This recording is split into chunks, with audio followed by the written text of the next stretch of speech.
Olá, quero conversar com você agora sobre Apocalipse 12 e Apocalipse 13. Estes dois capítulos formam talvez a parte central do Apocalipse, porque entre os autores que discutem o Apocalipse parece que há um consenso. Há muitas divergências, é verdade, mas há alguns poucos consensos, e este é um consenso, qual seja, que o capítulo 12 transita de um tema para o outro, ele forma uma espécie de dobradiça. Antes do capítulo 12, o Apocalipse trata de uma série, depois do capítulo 12, ele trata de outra série. Ele é o início de uma nova sessão. Ele é o meio do Apocalipse, a metade do Apocalipse está ali no capítulo 12, não é? Então, se isto é quase um consenso entre os estudiosos de que o capítulo 12 é um capítulo central do Apocalipse, nós temos que olhar para ele e entender por que ele é assim tão significativo.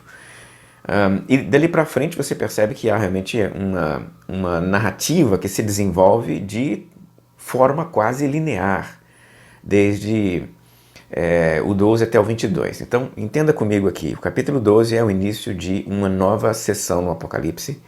Ele inicia a última sessão do Apocalipse, a sessão que termina com o juízo final e a Nova Jerusalém, ou seja, termina no fim dos tempos. Então é preciso entender muito bem o lugar de Apocalipse 12 e o 13 também, mas especialmente o capítulo 12 dentro do Apocalipse como um todo. O capítulo 12 descreve três figuras principais. A figura da mulher, que está grávida, a figura do filho desta mulher que nasceu e a figura do dragão. São os três personagens principais. Entender o significado desses três personagens é, então, compreender o lugar do capítulo 12 dentro do livro. Tá? Então, quem é a mulher? À luz da forma como ela é descrita como uma mulher que tem coroas de estrelas na cabeça, ou melhor, são 12 estrelas na cabeça, né? Uma coroa de 12 estrelas. Ela tem um sapato em forma de lua e ela é vestida pelo sol. Estes elementos todos fazem alusão a um sonho no Antigo Testamento, o sonho de José. E naquele sonho, José viu o pai como o sol, a mãe como a lua e os irmãos como estrelas. Sendo assim, esse texto faz uma alusão direta ao sonho de José, e nesse caso, identificando a mulher com aquele trio lá, o sol, a lua e as estrelas, né? Ou seja, aqueles três elementos. Ou seja, dá para dizer que a mulher é o Israel, o povo de Deus do Antigo Pacto. Então, entendendo assim, o que nós podemos dizer do filho dela? O filho dela é descrito como, no versículo 5, aquele que regerá as nações com vara de ferro. Este texto é uma citação do Salmo número 2, que é um salmo messiânico. Ao fazer isso, o Apocalipse 12 identifica a criança com o Messias. Então nós temos já duas identificações. A mulher com Israel do Antigo Pacto, que dá à luz a uma criança, e esta criança é o Messias prometido. Agora falta a terceira peça, que é a mais fácil, né? Porque o texto mesmo diz que peça é essa. O dragão é identificado no capítulo 12 claramente. O autor faz questão de dizer quem é o dragão. O dragão é a antiga serpente, o diabo, o Satanás, o tentador. É assim que ele é descrito. Não há dúvida nenhuma, é Satanás, o tentador, o dragão. Então nós temos aqui um conflito entre o dragão, que quer destruir a mulher, o Israel, quer destruir a criança, o Messias, mas não consegue destruir nem o Israel e nem o Messias. E ao falhar em destruir a mulher e a criança, ele vai perseguir, então, lá no finalzinho do capítulo 12, o texto diz, o restante da descendência da mulher. Então, qual é a outra descendência de Israel?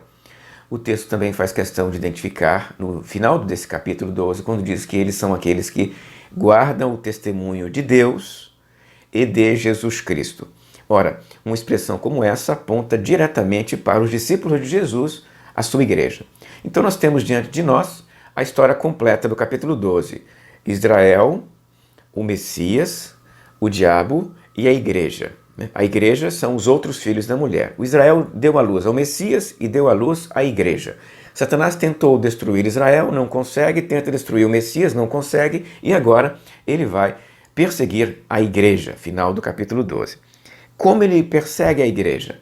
O capítulo 13 é a resposta.